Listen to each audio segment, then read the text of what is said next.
Hey, thanks for hitting play on Leanne On Demand today. Earlier this on the weekend, I went to the Luke Combs concert. Now, earlier this week, I was sharing about doing things that are off-brand. And look, it's a little off-brand for me to attend a country music artist's concert. The truth is, I've heard of Luke Combs for maybe 8 or 9 years. There was a song, When It Rains, It Pours, and it was kind of annoying. It was on our YouTube channel at home all the time. And I hated it at first, and then I ended up loving it. And ended up really enjoying a lot of Luke Combs' tracks. And so that Luke Combs was the artist that I saw on the weekend.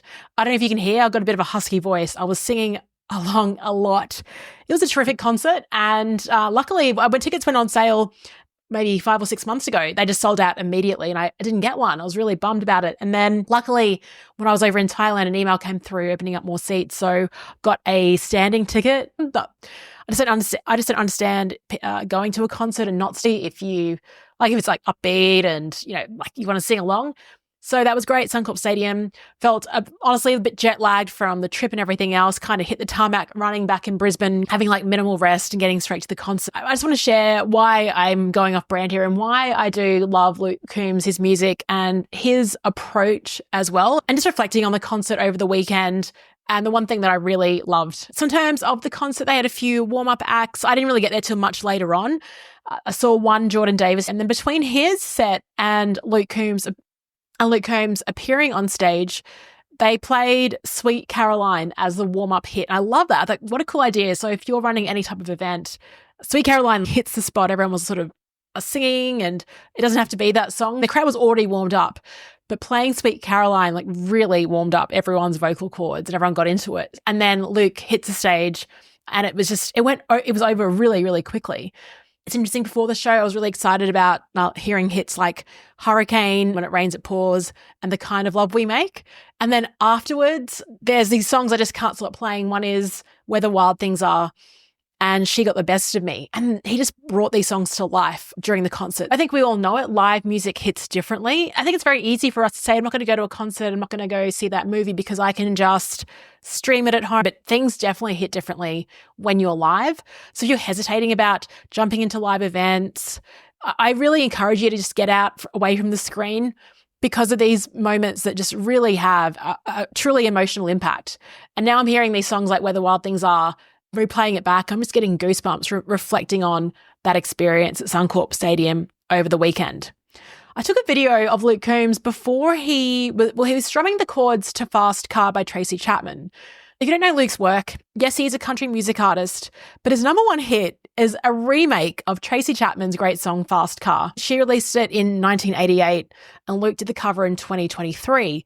And I didn't know this because I'm not a Luke Combs super fan. I'm sure his fans know this story, but as he was strumming the first few chords and teasing us into the song, he was sharing a bit of a story, and I've recorded a snippet. So at age 21, he wanted to teach himself guitar. So he's at home and he's playing these chords. And his goal was to play Fast Car because he just loved the song so much. And he was playing the chords of Fast Car. They were really slow. It wasn't happening.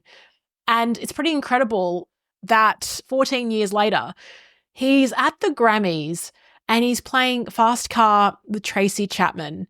And Taylor Swift is up there dancing in the audience. I mean, you just got to kind of pinch yourself for those moments. As he's strumming Fast Car, I want to play you what he shared at the concert. It's just a reminder of where life can take us. So here's that snippet from Luke Combs. I'm 34 years old. Taught myself to play guitar when I was 21. I was in college and didn't really know what the hell I was going to do with my life or what I wanted to do, to be honest. And this is probably a bit of a tangent here, but if you are 21 or 19 or 25, it don't matter, man. You got all the time in the world to figure out what the hell you want to do. Don't let anybody tell you otherwise, because I never in a million years would have imagined that I would be standing up here halfway across the world from where I grew up. I had never even been on an airplane when I was 25. And here I am for my 5th time in Brisbane, Australia. So if you want to do something and you got a dream, you should chase it. And hell, even if you don't have a dream, you might tomorrow, you might next year. And when you find it, you should hold on to it and chase it, because it can take you to places that you never thought you would ever be able to go. And that's where I am right now in front of you guys. Thanks to you. Now, I know Luke was talking to the 19-year-old and 25-year-olds in the audience. Look, I felt old as a mature age millennial in that audience.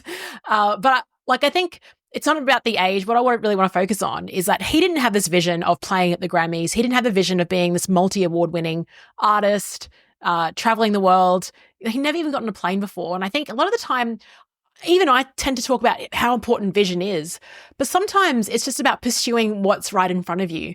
All Luke wanted to do was play Tracy Chapman's song, Fast Car. And he didn't need this bold ambition of playing with her at the Grammys or anything else. This is the side benefit of pursuing something that just intrinsically brings you joy. I also know it can be rich to have this demand of pursuing your passion. And for 99% of people in the world that love music, it doesn't work out for them the way it works out for Luke Combs. At the same time, there is more to life than just the work that we do, the work that's in front of us. And it's really fun to be absorbed in things that create that flow as well. The reason why I played this clip is I really want to share a link to this video on Reddit of Luke and Tracy playing at the Grammy Awards. Ever since the concert, I've been listening to his stuff on YouTube. I've been listening to his music on Spotify, and I've been reading a bit about him, like the reason behind songs. I just kind of get into this deep dive after I really enjoyed something that has emotionally hit me. The link to the video that I'm going to share is incredible. It is spine-tingling. What a crazy thing to happen, him playing alongside Tracy Chapman. It is such a beautiful duet. I want to read this snippet from an article that the New York Times published the day after this performance was at the Grammys. When a beloved artist who has not performed live in some time returns to the stage, we often expect them to appear fragile, unsteady, ill at ease. But during Sunday night's Grammy Awards, when the camera first pulled back from a tight shot of a woman's fingers plucking a familiar riff on an acoustic guitar and revealed the face of the great, elusive folk singer Tracy Chapman, what you noticed was a joy radiating from her face, her contented smile, the unwavering tone and rich steadiness of her voice. It was a genuine moment of warmth and unity, the sort seldom offered these days by televised award shows, or televised anything really. Singing her rousing 1988 hit Fast Car live for the first time in years, duetting with the country star Luke Combs, whose faithful cover of the song was one of last year's defining hits, and taking in the rapturous applause of her musical peers, Chapman gave off the feeling, in the words of her timeless song, that she belonged. What made Sunday night's performance feel different wasn't just the time that had passed, or the grey hair that now elegantly frames Chapman's face. It was the presence of Combs, regarding Chapman with an awe-struck reverence. He seemed to be a stand-in for the many, many people over the years, of all races, genders and generations, who have heard their deepest desires reflected in this song and wished to pay Chapman their gratitude. Combs never overshadowed Chapman. He knew that in that moment, no one could. Something about the way he looked at her said it all. His eyes shone with irrepressible respect. Here was a grown man, an assured performer who sells out stadiums, visibly trembling before the sight and the sound of the folk singer, Tracy Chapman. Okay, I'll pause there. That's the article written by Lindsay Zolatz. And by the way, can we acknowledge that incredible writing? She turned that around a day after the Grammys performance. And I think she wrote that so eloquently. So that's why I love the performance, just this beautiful mutual respect and the feeling of gratitude that Luke had in that moment. And that gratitude I felt at the stadium as well. I think his whole life is a real pinch me moment. He can't believe that he is there getting to do this. And I just wanted to reflect on that in today's podcast episode. Let me know if you listen to Luke Combs, what you think of his tracks. And if not, maybe just watch this video that I'm sharing in the show notes of him performing at the Grammys with Tracy Chapman. It is a moment. Speak to you tomorrow.